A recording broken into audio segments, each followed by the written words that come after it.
যারা এই নিবন্ধন মামলা শুনানি অন্তে নিবন্ধন বাতিল করেছেন তারা মূলত বাংলাদেশের উচ্চ আদালতকে রাজনৈতিকভাবে ব্যবহার করেছেন। এর বিরুদ্ধে আমরা আপিল করেছিলাম। আপিল মামলা শুনানি আজকে শেষ হয়েছে। শুনানি অন্তে আগামী 1 জুন 2025-এ এই মামলার রায়ের জন্য দিন নির্ধারণ করা হয়েছে।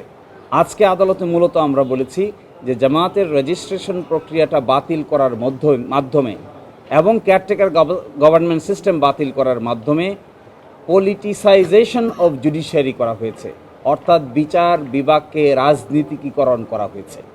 এবং আজকে যে জামায়াত ইসলামীর নিবন্ধন মামলা শুনানি হচ্ছে, যারা এই নিবন্ধন মামলা শুনানি অন্তে নিবন্ধন বাতিল করেছেন তারা মূলত বাংলাদেশের উচ্চ আদালতকে রাজনৈতিকভাবে ব্যবহার করেছেন এবং এই জন্যই নিবন্ধনটি বাতিল করা হয়েছে।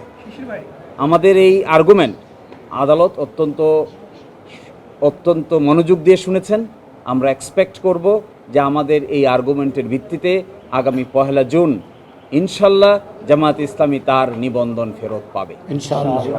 এবং একই সাথে বাংলাদেশের রাজনীতিতে জামায়াত ইসলামী নতুন উদ্যমে নতুনভাবে মানুষের সাপোর্ট নিয়ে মেজরিটির ভিত্তিতে বাংলাদেশের রাজনীতিতে গুরুত্বপূর্ণ ভূমিকা পালন করবে ইনশাআল্লাহ।